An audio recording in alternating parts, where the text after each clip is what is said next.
So in the middle of recording, my dad decides to call me. So let's try this again. So this is my top 5 vacation fails. I'm stealing Tony's idea because this seems better to be able to tell you the story instead of tweeting random things you won't understand. So my number 5, when I was 10 years old, and well before that, we would go to Tennessee every year. We had a family farm down there. My dad's family, my Aunt Thelma, owned a tobacco farm. So we would always go to the Pigeon Forge, Gatlinburg area before it became a huge tourist site. It doesn't even look closely like it did when I was growing up.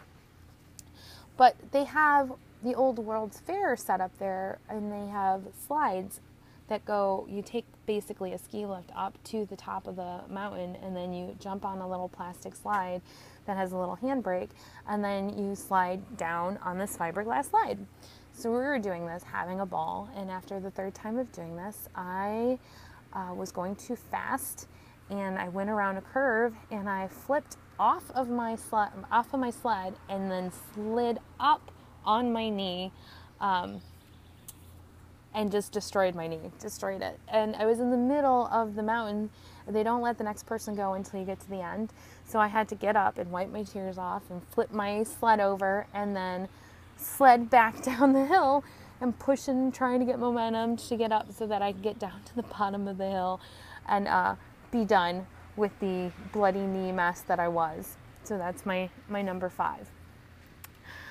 Okay, number 4, I am blessed with amazing in-laws who have an amazing cottage up at a lake in the middle of Michigan.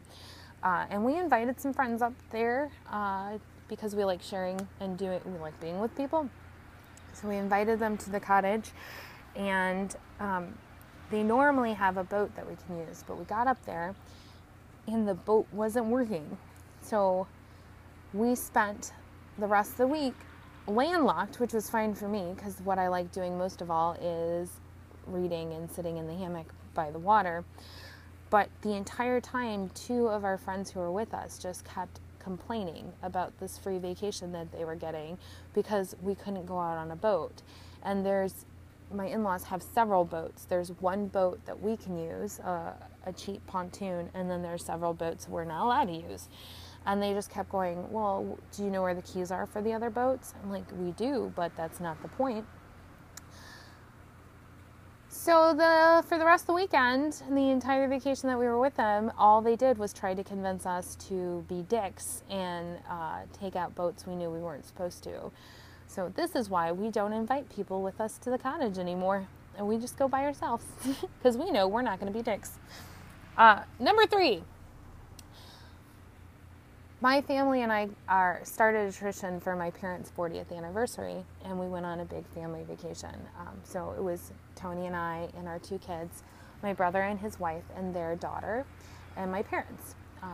We decided to celebrate it by going on a cruise of the Caribbean. It's a place we've always wanted to go and have gone back several times since because we enjoyed it so much.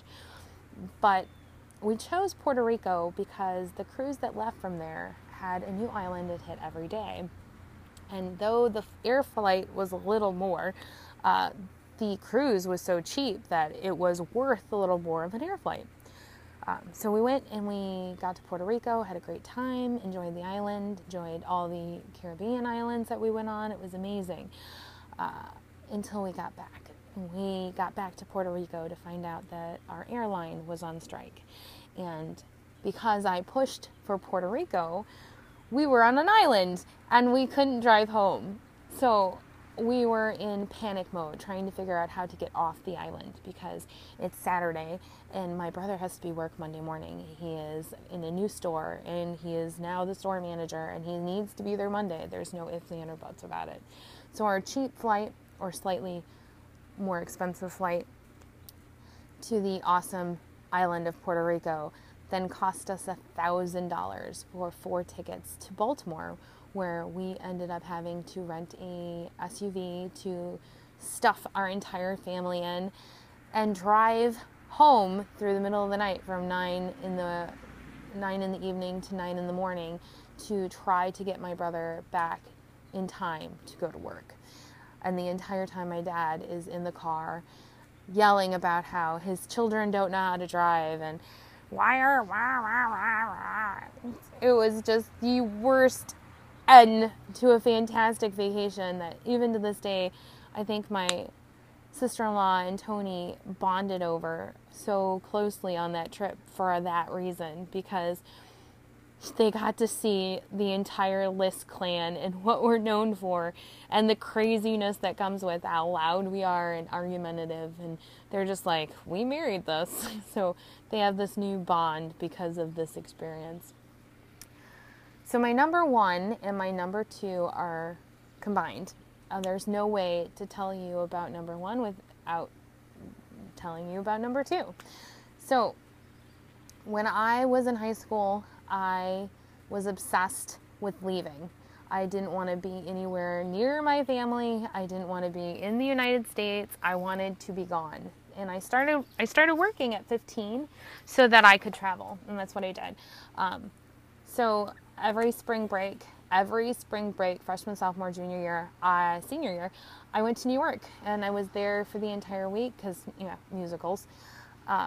Anytime that I was invited anywhere, anytime I had a chance to go anywhere, I left. So going away to college, I am going to Europe first. So I took a trip, a month-long vacation to France with myself and my French club.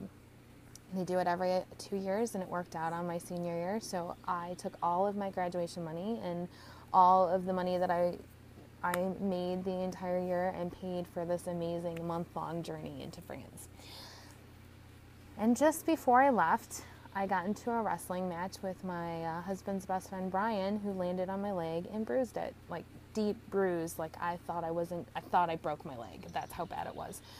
Went to go see the doctor. The doctor's like, it's just a deep bruise. You're fine. There's no reason to postpone your trip. There's no reason not to go.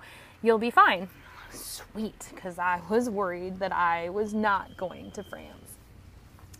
So we get to France, and I'm walking around and walk, and my leg is not improving. It's actually getting worse. So we get to Switzerland, and we have a doctor come to the hotel and look at it, and he goes, well, there's an infection, but it's nothing too bad, nothing really to worry about.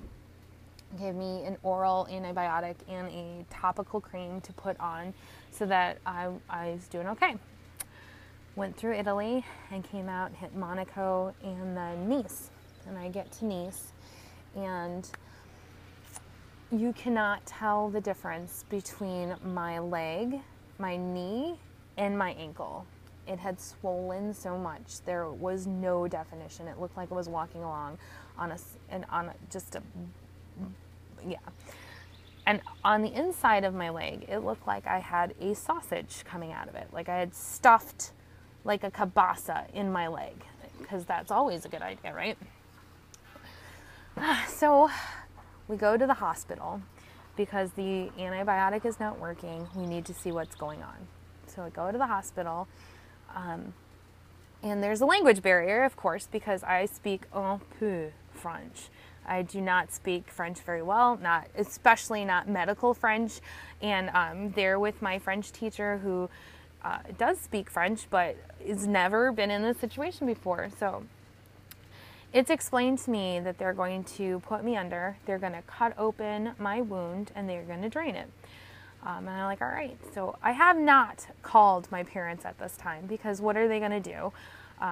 I'm 17, and there's a medical release form, so they don't need to be there to have the surgery done. And I was just like, whatever. So I have the surgery.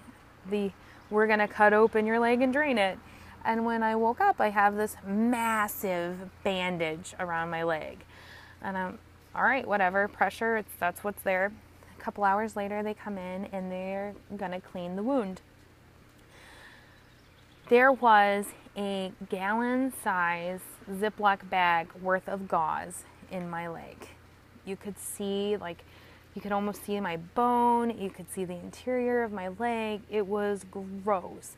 And they wouldn't let me leave the hospital until I could pack my leg. So I'm having a nurse who speaks Italian and French, explained to me how to stuff gauze into my legs so that I can leave. So 4 days later, I catch up to my tour group again, and we're in Cognac. And I am like, when I went into the hospital, my French teacher who stayed with me told me to give her my passport and my wallet because I was going to be in the hospital, and passports are a hot commodity, and they wanted to make sure that it wasn't in an area that it could be stolen, because apparently that's what thieves do. They go through the hospitals looking for passports for random U.S. citizens. I don't know. 17, here's my passport, here's my wallet. Get back to the group, and I'm like, all right, can I please have my passport back and my wallet? And my French teacher looks at me and goes, you never gave me your wallet. I go, I did give you my wallet. I gave you my passport and my wallet. I put it in the green bag and I handed it to you. Turns out that she had my passport, thank God, and threw out my wallet. So I had no money for the 2 weeks of time in France that I had left. Yeah, epic fail number 2. So that's my stories.